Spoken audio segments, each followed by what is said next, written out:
Welcome to the Awe and Wonder podcast. We're in series 6 and we're talking with leaders and changemakers in the area of AAC and AT. We're so excited to have Rachel Madel join us today. Rachel is an SLP in the LA area. She does tons of coaching. She makes awesome graphics and handouts. And I just referenced one of yours yesterday, Rachel, in a training that we did. So you want to check those out. And she also co-hosts a podcast called Talking with Tech that probably many of you know about. So welcome, Rachel. We're so excited to have you. Thank you so much. I'm so excited to be here with you guys. How did this podcast with Chris Bugej come about? Oh, it's a great question. Well, first of all, I was just with Chris last week and co-presenting a webinar. And I'm like, how long have we been doing the podcast? 7 years, which is wild. Wow. So it started actually with a third co-host, Lucas Stuber, which a lot of people don't, unless you were like there in the OG days when we first started. A lot of people don't know that. So yeah, Lucas actually asked me if I was interested in co-hosting a AAC podcast. And I was like, what's a podcast? Right. I feel like I was like, maybe. And then of course I was like, yes, that sounds amazing. He also asked Chris Bugej, and then it was the three of us for probably about maybe a year.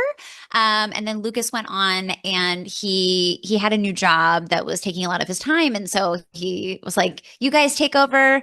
And then Chris and I just kept showing up every week for the last, 7 years. So that's kind of the genesis of it. And it's really cool to see how much it's grown and how many people listen. And we go, to conferences and we have speaking events and people listen and people are excited. I feel like sometimes people know our podcast better than we know our own. And they're like, it's this episode. I'm like, wow, like I need to write it down.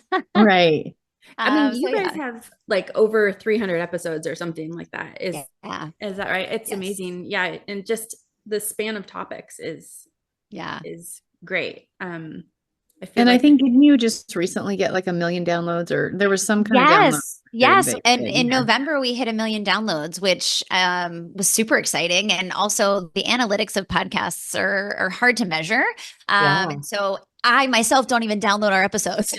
Right. I was like, I'm going to be a subscriber. I'm going to download. Yeah. So it doesn't even really encapsulate the full reach, which is so cool. Oh. And, so it's only the people that download, which like, again, I'm not even a downloader of podcasts. Right. I listen to them all the time and never download them. Yeah. So it doesn't even tell you how far reaching it really is. Right. Exactly. Yeah. Well, I know that you guys do wrap ups sometimes of like Closing the Gap and ATIA and different things when you guys go to conferences. So I know, I was going to thank you for saying you were like, oh, we went to Brendan Lauren's thing. And so anyways, it's nice of you guys to recap it for those who weren't there and also kind of give a nod to the people who are doing good work out there. Right. And it was kind of a neat thing that you did. I didn't see you guys at Closing the Gap this year, though. Were you there? It's because I wasn't there. Okay. Yeah. Well, you could have been, those are huge conferences, but I know. And I know Chris was out of country doing something else. So yeah. Yes. Chris is always all over this country, other countries. He does a lot more travel than I do. I'm pretty selective about when I get on an airplane. It depends. I go through seasons, but Chris was just at the UK, in the UK, doing oh my God, what is it called? I'm going to what is it called? Oh, he talked about it like an entire episode. I can't remember. I know. And I followed him on the trip and forgot the name of that thing too. But I know. I'm like, bummer. Okay, well, maybe I'll think of it. Right. Listeners can go back and listen to Chris's episode if you really want to know about Chris Bugej. But since we have you here, we want to know about you. Yes. So first of all, I think we want to know, we always like to have kind of the human connection of like why people even got into technology at all, right? So is there a particular student in your career or who've inspired you, kind of your why in what you're doing? Yeah, it's a really great question.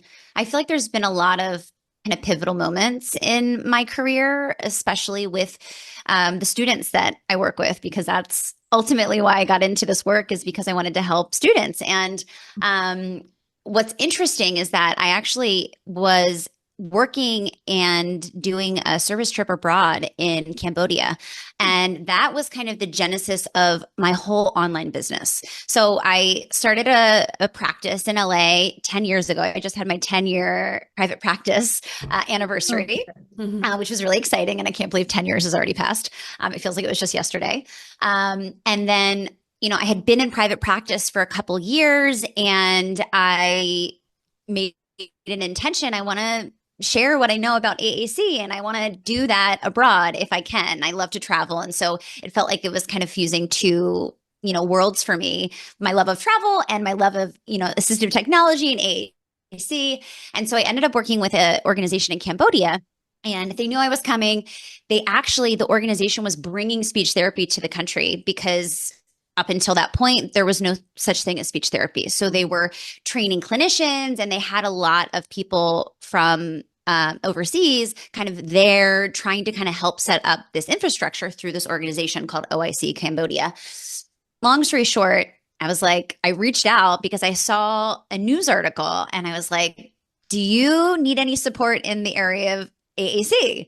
And immediately they're like, yes, like, oh my goodness, like we don't have anybody that's trained in this. So I ended up going to Phnom Penh in Cambodia, and I worked in their clinic for a little over a week. And before I went, I started taking donations of iPads and things that we could use as speech generating devices. And I told the organization, think about who you think would benefit from AAC devices. Because I didn't have enough, unfortunately, for everyone, but I got the donations. I took them. You had a heavy suitcase. Yes. And also it's actually really, you get flagged in security if you have too many technology devices, which I didn't realize ahead of time. So anyway, I ended up working with this student. He was 16, and the family traveled for 4.5 hours to come to see me to do this assessment. So one, I was like, oh my gosh, there's so much pressure. I'm like, I really hope that because I didn't have a lot of time, which, ultimately when I'm doing AAC assessments, I like to have a lot of time, and I like to, make sure I get it right and really build rapport. And I was like, okay, this is going to be a flash assessment. But I ended up working alongside of this student, and it was just the most amazing thing. I'm working alongside of an interpreter, and all of a sudden we start just kind of building sentences, and I start showing him like fun pictures, just to see what he was interested in. He liked animals. And so I'm like, okay, showing him animal pictures. And all of a sudden he starts building sentences. And, oftentimes this is not what we see when we introduce technology, right? It's like the Dateline special of, wow, all of a sudden the technology just unlocked everything. And there was all we needed was that tool. It's usually not like that, right? For this student though, we found out he was literate. We found out that he had lots of, language expressively that he was never able to communicate. And so, it was just this amazing assessment that I did, set him up with speech generating device. And after that, the whole organization was like, oh my gosh, all the families, I did parent trainings. They were like, you have to stay. We don't want you to leave. And it was this moment where I thought, how do I make an impact with families like this? How do I have a broader reach than just my, private practice in Los Angeles? And so that I ended up traveling after that. I just kind of went around Cambodia, I ended up going to Indonesia. And so I had some time to kind of percolate on my experience. And in that traveling time, I ended up deciding I'll start a YouTube channel.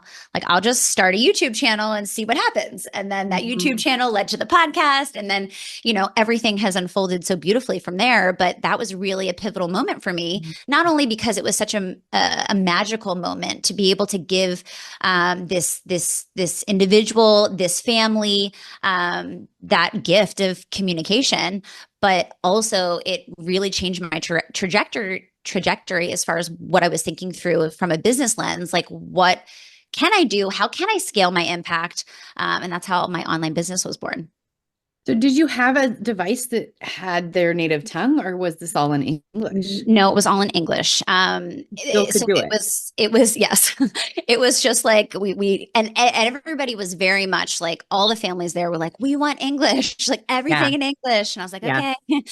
I was trying to like, do they know the importance of like, multicultural, like, Right.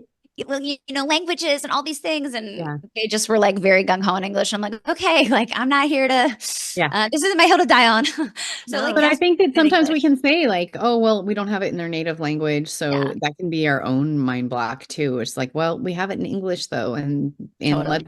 let's start with something, right? Yeah. So that's amazing. Now, when you were in grad school though, did you take any classes on this? I had one class in grad school. Um, I love telling the story. Like when I first went to my first clinical assignment in grad school, I went into a preschool classroom and I saw like a picture exchange and communication boards in the classroom. And I looked at my like fellow grad student and I'm like, why are they not talking? Like, why are they not like teaching them to talk? That we were like kind of observing, Mhm. our clinical instructor.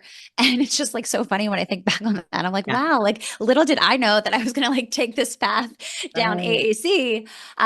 So I had a little bit of training in graduate school, but not a ton. And I And I don't think definitely, anybody even now has a lot of training, right? no, Most of no. this is on the job. And by the way, back then, I don't know when you went to grad school, but the iPads didn't exist and all that kind of stuff. So like, these were the different kinds of devices even then, right? Yes. And it's really unfortunate because I feel like SLPs come out of grad school feeling so ill prepared to Mhm. work with AAC, and it's already a daunting area of our field. Right. Even for Right. people who do it, it's like the technology is always evolving, like things are always shifting Yeah. and changing. And so it's so a shame that we don't have better preparation for our Right. pre-service clinicians and graduate programs. Just because I feel like even when I think about my graduate course, it was so based in like theory that I wasn't able to like plug it into like actually working with individuals with AAC. And so the theory was kind of like, okay, I memorized it for a test and then it like was gone. And then I was in the real world. Like, what do I do? Like, I don't know.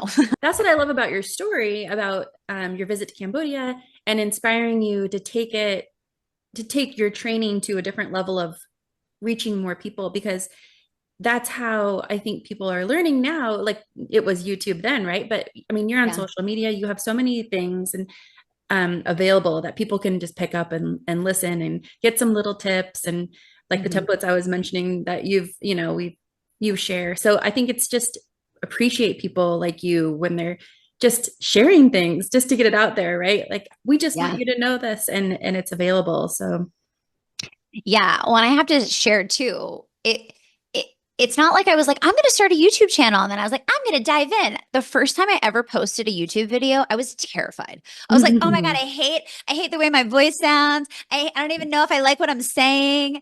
And I was just like, you know what? Like, let's just like lean in. And I Yeah. feel like that has been kind of my internal mantra throughout Mhm. my career is just lean in. Like when I feel a little nervous or a little afraid or not sure, it's like lean in and lead with sharing, because ultimately the impact you can make when you have that mentality is so great. And conversely, if your mentality is, I'm too afraid, not yet, I won't start, then, the world is missing out on the beautiful gifts that you have to share.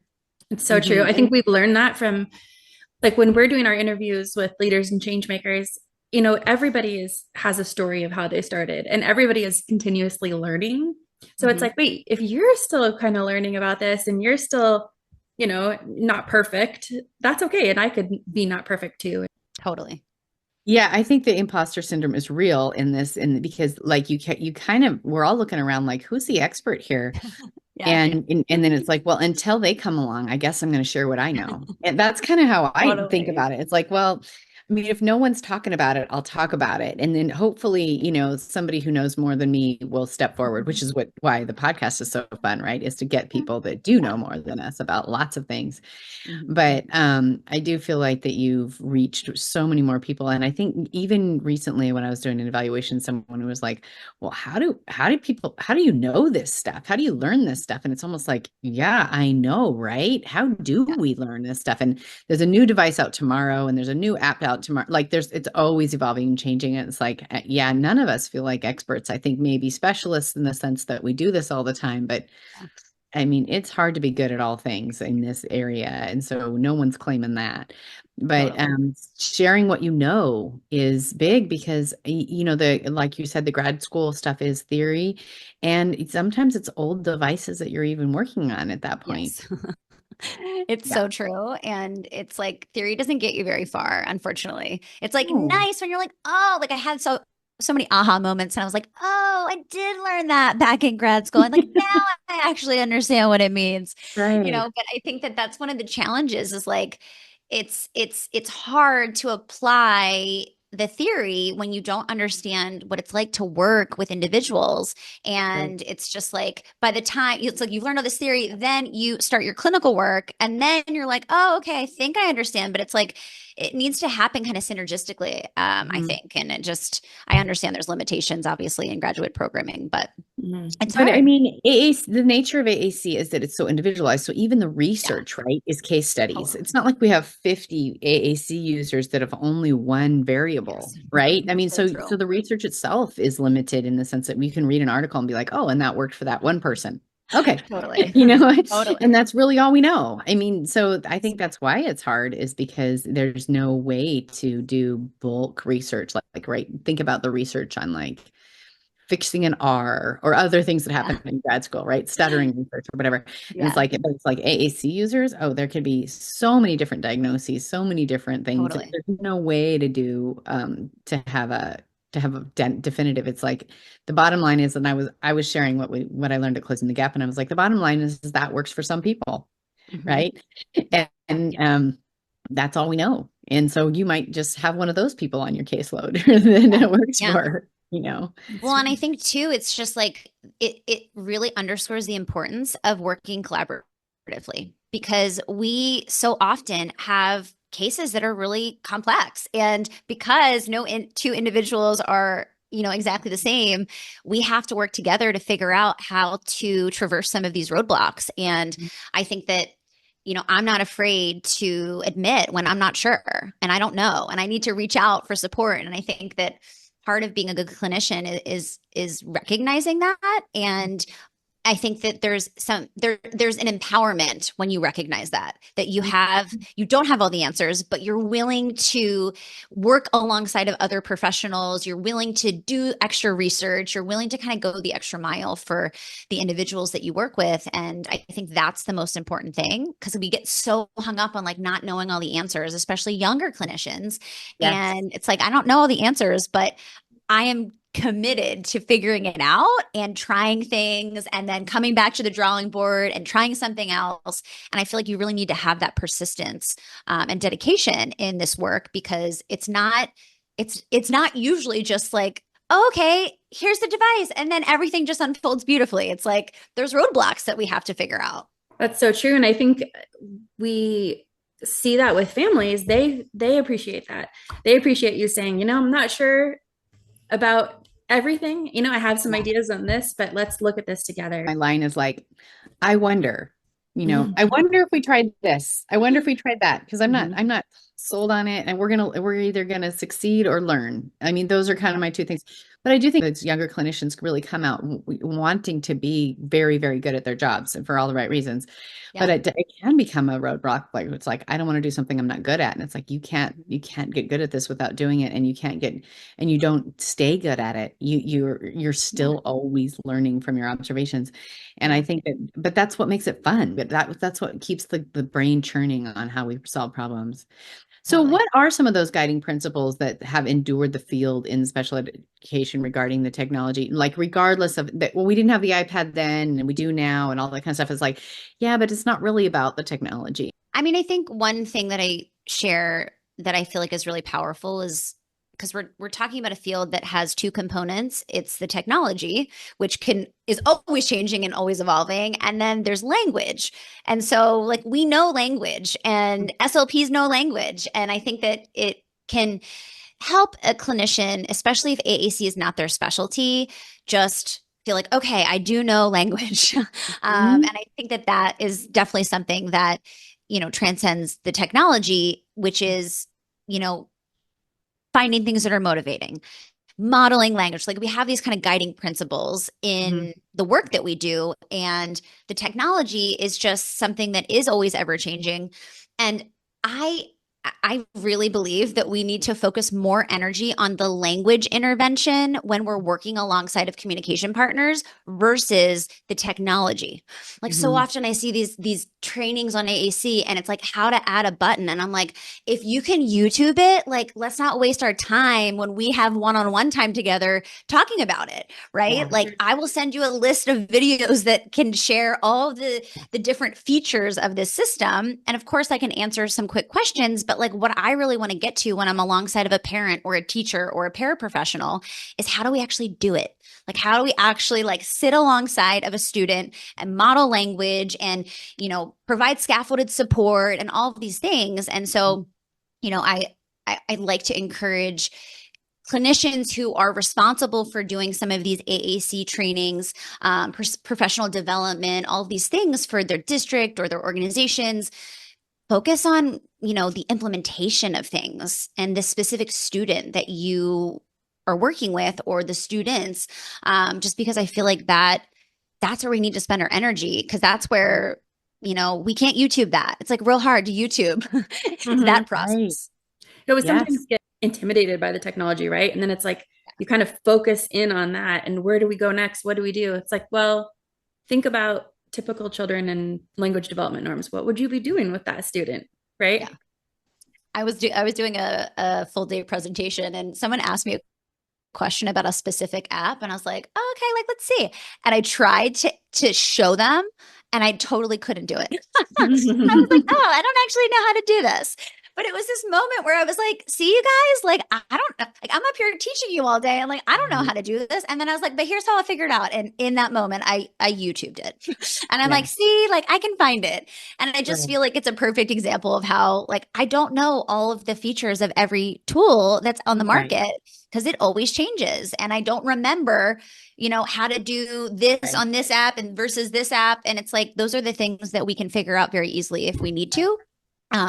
It's just like focusing our energy on what matters, which is, you know, the modeling and the prompting hierarchy, core words, like all these things that we know are really important and harder for people to kind of practice and learn as a skill. I would say the least skilled thing I do is edit a button. And yeah, totally. if you can Google it, then go for it. But and I've made those videos. I mean, and they need to be out there and all that kind of stuff.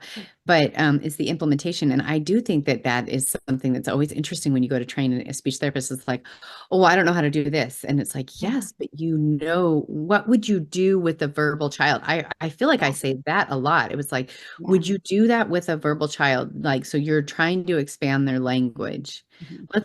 I mean, I'll just go right down to MLU, you know, what is the mean length of utterance? And they're like, oh, like that, like I could just look at that. I'm like, yeah, you could just model one higher level than what they're already doing, like we do in every other language therapy, right? And it was like, oh, well, I know how to do that, right? So it's an interesting thing. I think you're right. I think that the language piece gets lost in the technology. I was just having a meeting last night and somebody was like, I have a student and she's so focused on modeling proper syntax that she never actually looks at the student because she's trying to add ing and, you know, plural and where's the you know, the smaller words and all, where's the extra word so I can get to the and all this kind of stuff. And it was like, she's like, oh my gosh, I don't know if you looked at the student the whole day, you know, the whole session. And so it was like, oh, not letting the technology run the goals, right? Totally. And it's really about the engagement. So sometimes like I had a similar situation. I was working with one of my parents doing coaching and she shared a video and she's like, I feel so bad. We're on the swing. And so like, I didn't use the device. And I'm like, so I watched this video. It's this beautiful interaction with this mom and her son swinging and he's laughing and engaged and she is modeling go. She just wasn't modeling on the AAC. And I was like, this is beautiful. Like there's nothing wrong with this. Like, you know, it's just like, but I think that people get very hung up on kind of like, okay, like I'm in modeling mode. And it's like, look up, like get a laugh, get a smile, like make sure there's engagement because without that, all of our beautiful modeling isn't really going to land. Right. It's like we have to have both. Like we have to be having an interaction that's meaningful and engaging to a student and providing language. So It has to be true. both. Yeah. Rachel, I want to ask you about coaching because this is kind of leading into that idea. And you were talking about um, having a video and reviewing that video with the mom. So Yeah. I think we know that, coaching is mo people get more from coaching when there is a hands-on component and when it's over time and um, they can practice and things like that. What have you seen that, what do you do for coaching? What works? Like, Yeah. tell Oh, us I your love this secrets. question. I love this question. It's so I use video modeling actually as kind of the framework through which I coach communication partners. Now, sometimes communication partners are a little hesitant to share videos. They show up to some of my sessions without having taken a video. But in an ideal world, I am working with communication partners. I typically do a 6-week coaching cycle. I used to just be like, let's just do coaching from now until infinity. And then I realized that if I cap it and we have cycles, there's more motivation, there's more kind of accountability. It's short, it's sweet, it like gets to like a specific strategy or skill that we can really see blossom over the course of 6 sessions, 6 weeks. And then I have families share a video, and it's kind of beautiful how it all unfolds. Typically, when I start working with a family, I'll do at least a consult to understand like this child at a deeper level. But then we'll kind of together collaborate and figure out like, what do you want to learn? Where do you feel like we could go with this? Here's some potential ideas, and then we land on something. And then the videos are just such a beautiful way to work asynchronously with a communication partner. Child doesn't need to be there, which I know can be confusing and hard for billing purposes. I always get that question too when I like present these ideas at conferences and things. People are like, but what about like insurance billing? What about like, how do you code it? Like, what do you do? So it's not always ideal from that lens. I can coach in real time with a communication partner and a child, but there's so much value in watching ourselves back. And when I like to think about professional athletes, they watch their tapes to get better. They watch themselves in a game and figure out where they made some missteps, where they can improve for next time. It's the same premise here. I'm asking reflective questions. I'm oftentimes leading with some teaching of strategies and some ideas and things like that. But it's so cool to see over time how I can really step back and just ask the right questions and see a communication partner know what word they could have modeled and know, what they would have done differently for next time. And I've found so much success with coaching communication partners in this format. It's just super powerful. And eventually the communication partner just starts kind of coaching themselves because they'll watch a video and they'll know exactly what they could do differently for next time. And they'll sometimes point out things that I didn't even notice. And really, that's what it's about, right? We have to reflect as a communication partner how we could do things differently. Myself included, I watch my, sessions back, and still to this day, I teach all these skills. And I'm like, I asked too many questions. I didn't pause long enough. Yeah. I'm like, what was I doing?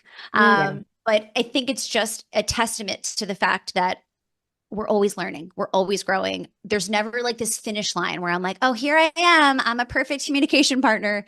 It's always a skill that I'm practicing. And I think that kind of levels the playing field too, when you're working alongside of communication partners, other SLPs. Like I always share, like I do these things too. Like it's just like building an awareness around it so that you can show up as the best possible communication partner for an individual. So you mentioned reflective questions. What are some of those? Like, what would that sound like? So one of the questions that I love is it's just a good practice whenever you have done an observation, even if you're in a classroom working, with teachers and paraprofessionals. How do you think that went? Like, I feel like that, because oftentimes we're so excited. We're like, I have so many things I could tell you right now, like pause longer, ask less questions, like model, like core words, like our little brain, our little SRP brains are so excited to like share all the things they could do different. But if you lead with, how do you think that went? It opens the floor for a communication partner, again, to start reflecting like, how do I think that went? So that's one that I like to lead with. When I get to know communication partners better and we have a good relationship, I'll say something like, what do you think I'm going to say right now? And it helps them think like, I think you're going to say I didn't pause long enough. And so that's another really great reflective question to ask. Really just getting in the habit of leading with more questions and less kind of consulting and kind of telling people what to do. And this is a skill you can practice whenever. Like if you're, talking to a friend and they're talking about a problem, if you're, having a conversation with your partner or your child, like you literally can always practice this skill. And so as I started diving into coaching, I was like, wow, like this is so great because you're really building an awareness around asking more questions instead of kind of jumping in, giving your opinion, giving advice, because those things, they seem like good in the moment. Like I just told them to pause longer, but it really has to be a journey of self-discovery for a communication partner. And my job as a coach is to really help that unfolding happen. Because if it was your idea, it's more likely going to stick. If it was my idea, like if I'm lucky, it might stick, but it also might not. And so my goal was to kind of create a scenario where these things kind of unfold and a communication partner first is learning about some of these skills and strategies, and then eventually like really embodies them and understands them, and it becomes part of their process. What I like about how do you think that went is it's real insight into their mindset.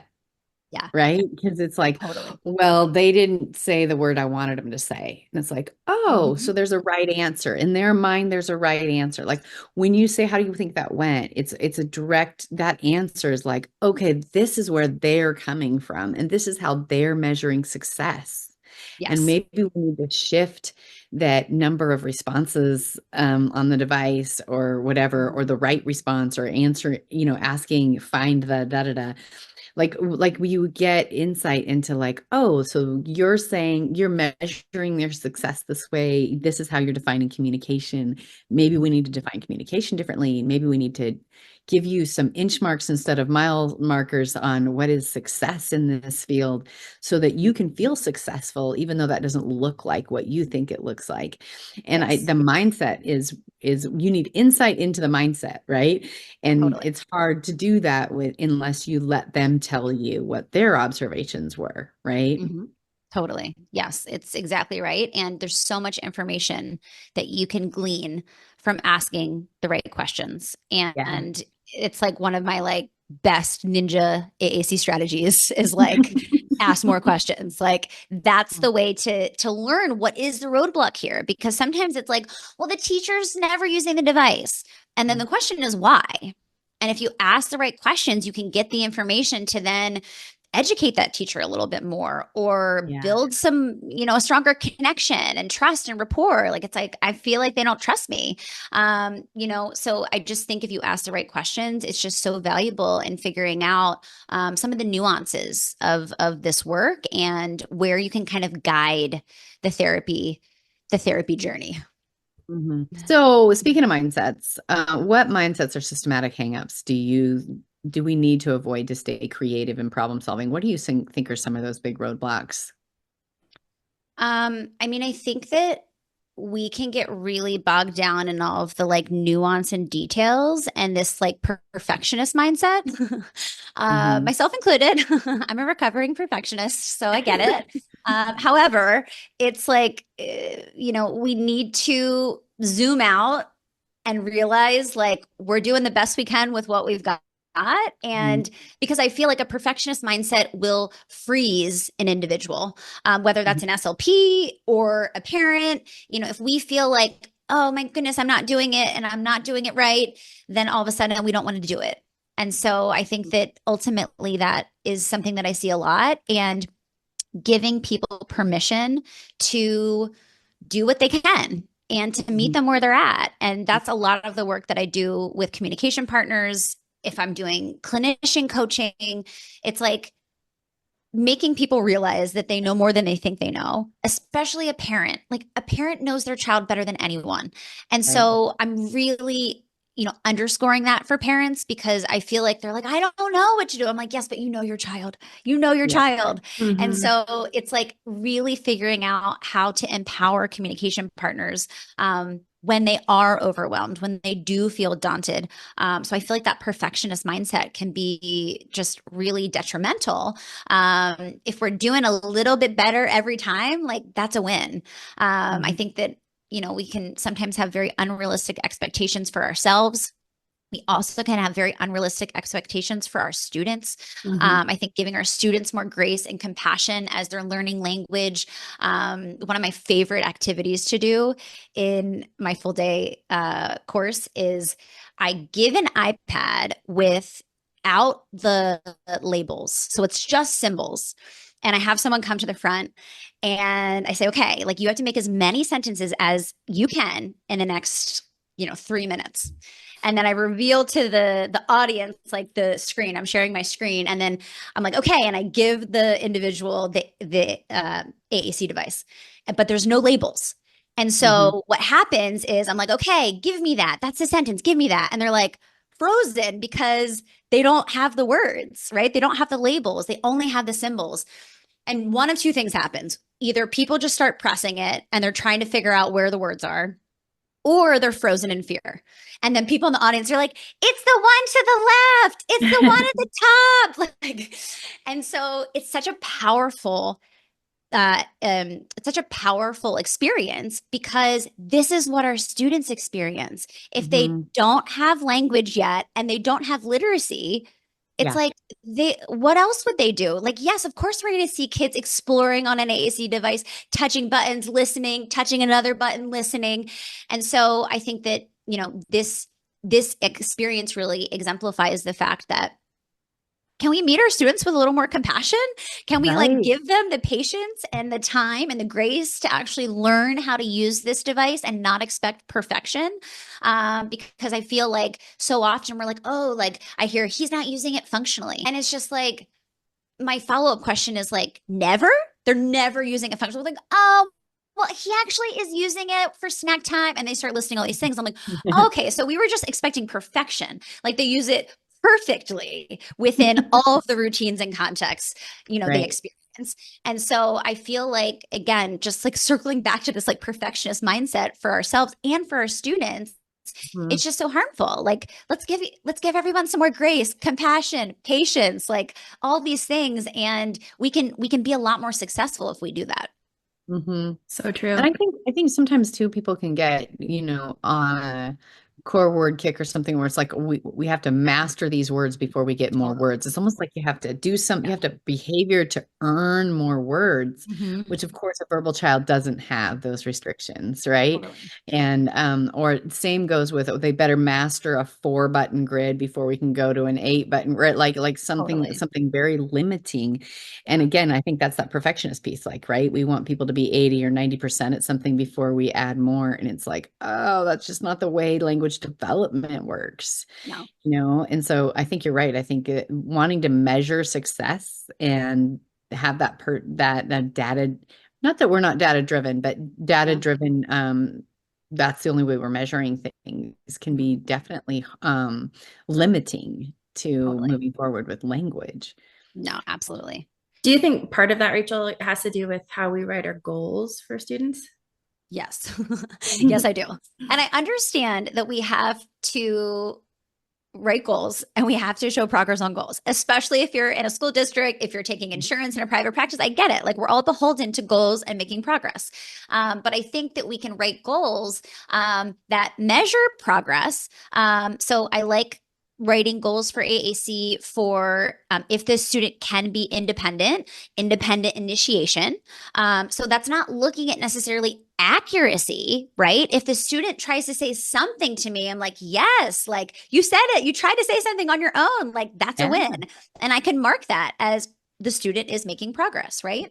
I also like to write goals for making sure that core language is modeled, especially if I'm working a lot of times I'll work with my clients optimizing their IEPs, and I'll show up to the IEP meeting as sort of like an advocate. And I am always advocating for goals that have embedded when given aided language input. The student will, use the following core words. I'll somehow embed some type of core language goal that has when given aided language input, just because like that's what I want to see in a classroom. That's how we know our students will have the exposure they need to make progress. And so there are ways that you can do both of those things, because if it's only like, if every goal has when given aided language input, well, that might work for some students, but some students might just be like, okay, you tell me what to say, I'll say it. I'll say it all day long, but then they're not saying anything on their own, which is a problem.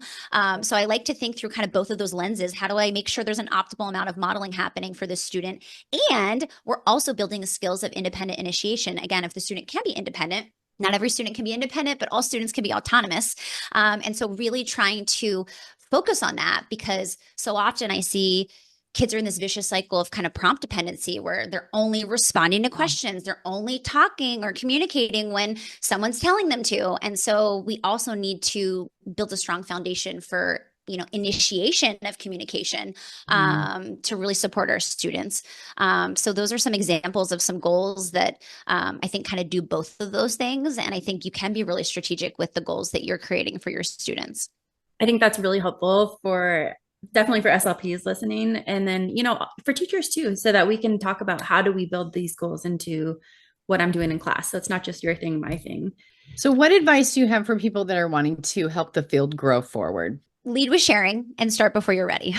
Because I think that so often, so many people have so many great ideas. Oftentimes I'm, doing webinars and speaking events, and I'll ask the audience questions. And so often we have this collective experience that someone shares something and it's like, wow, like that's an amazing idea. I've never thought about it that way, or I've never, said it in that way or taught it in that way. And I think that so often people have really great ideas and they're too afraid to share them, or they feel like they're not ready yet. And I think that if we really want to advance what we're doing in this work, we have to learn from each other. And I feel like that's how I've learned. It's probably how you guys have learned. It's how we all learn. We're like, going to some of these conferences and listening to new ideas and figuring out how we can integrate it into the work that we do and how it can maybe shift our perspective. And I think that is really powerful. And I think, one of the things I'm really grateful for is the fact that we're living in an age where information is literally at our fingertips. We can access it so easily. And we're hearing from, AAC users and autistic adults about their lived experience. And there's nothing that's informed my practice more than speaking to people who use AAC and listening to the voices of autistic adults. And so I think that has been really powerful. And I'm so grateful to those people who have decided to, again, lead with sharing, because they don't have to do that, but they're choosing to. And because of that, our field is able to really grow and evolve. And so I would say that's my guiding advice to anybody. Just lead with sharing and start before you feel ready, because you're never going to feel ready. There's always going to be that little like fear in your head chattering, saying like, don't do it. It's not right. It's not, you're not ready. But just like lean in and share, because it's so powerful to hear everyone's ideas. And that's really how we can collectively grow. So I know we're starting to wrap up here. So to what's going on with you professionally? What projects are coming up? What area of interest are you looking to learn more about? What's going on with you professionally? And then we'll get to the personal stuff too. Yeah. So professionally, I'm geeking out on AI. I'm like, how do I use AI to do basically everything I do? Or at least optimize everything I'm doing. No kidding. It's like so cool. And I mean, it makes sense. Like I'm an early adopter of technology. I'm always like, ooh, what's this new thing? How do I figure it out and how to optimize things? So I feel like definitely AI. Actually, talking with tech, we just had a podcast on Notebook LM, which is a really great AI tool. We actually dedicated an entire episode to it. And I have to give a shout out to Chris, because Chris is always the one bringing me like the latest and greatest tools. And he will like surprise me on a podcast recording. I have no idea what's happening legitimately. And he's like, showing me some type of new tool that's out there. AI for sure is where I'm interested in professionally. Yes, we're gonna have to check out that podcast episode. There's so much to do with AI, and it's just gonna keep growing. It'll be fun to hear when people start sharing more and more of how they're using it with No, students. absolutely. And my daughter's in nursing, and she was just telling me that in her nursing program, they're practicing interviews, and the interview is with AI. And then it transcribes her responses and then gives her feedback on how she could have answered that better as she's learning. And I'm like, that's all good. I just hope when you actually interview for a nursing job, it's in person, like that their eyes of Totally. persons actually like You know what? I think bedside manner matters. I hope I understand using AI to learn things, and I hope we don't lose the humanity of it. But Totally. I understand what you're saying. I understand what you're saying. So what's going on with you personally? Personally. Um, so actually my mom was diagnosed with lung cancer, and it was such a shock and so devastating. I feel so grateful though, because I not only have a job where I can work remotely and travel, she's on the East Coast, but it has been so eye-opening how precious our life is and how important it is to really prioritize your time. Mhm. Um, and so, she's doing okay. She's gone through chemo and radiation, and she's stable right now, which I'm just so grateful for. But it's like it's unfortunate that we have to have these like jarring moments in our life to, have more gratitude and more presence in what we're doing. So everyone go and hug your loved ones, spend time with them. Like, we're talking all about like our work and our professional lives. And I love my work. And it's like, I probably work too much. It's because I'm so passionate about what I do.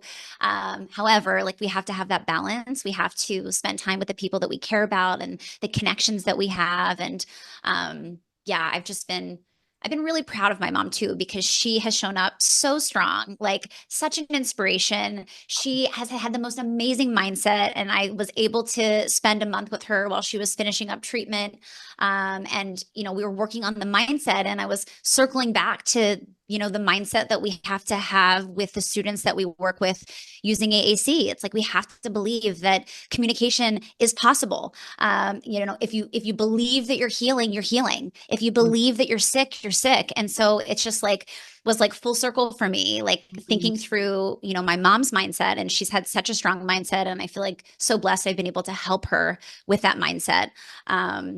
And so, yeah, it's a little sad, I guess. But that's really what's happening in my personal life. And I just like sharing authentically and vulnerably. I feel like people can connect with that. And it's just been it's been a hard couple months for sure, but it's also had me thinking so much about, how I'm spending my time and what really matters. It's so true. I'm so sorry to hear that. And I lost my mom recently to cancer, and it's it's hard. And it made me think, like with the mindset piece, it also puts you in the position of thinking about our families and how they're interacting with the medical world, right? I don't know about you, but Totally. when you're doing the appointments and you're advocating, I thought, oh my goodness, our families are doing this all the time, right? They're going to the Yes, doctor all the time. They're having to learn this new language of all the medical things. So, totally. yeah, just the perspectives that you learn from the different pieces of your life personally. But Yeah, and you don't ever know what's happening in someone's life. So it's like if the parent shows up and didn't do the homework, it's like, but we don't know what's going on. Like, so and I true. think it's just like important to have that grace and like really just be compassionate, because we don't actually know what's going on behind the scenes for a family. That is so Right. People true. are doing the best they can with the tools they have. And also, they're triaging things that we don't know Totally. about. And I think that's where it comes back down to anything that's going on in our lives that makes us remember that human connection is first Totally. and everything else is secondary to that. Then we are operating from the most authentic space, and that's really Absolutely. and everyone that you're communicating with can see it, everyone can feel it. And when the connection's there, there's intrinsic motivation, right? Totally. So it just comes full circle for sure. Well, Rachel, you Yes. are easy to connect with. You're so fun to talk to. Thank you so much for joining us today. We're going to make sure that people have access to all of your information and how they can learn more from you. So thank you. Thank you guys. It's been so great chatting. I'm super excited. And yeah, I appreciate you guys thinking of me for an interview. The contents of this podcast were developed under contract with the Washington Office of the Superintendent of Public Instruction, U.S. Department of Education, and administered by Central Washington University.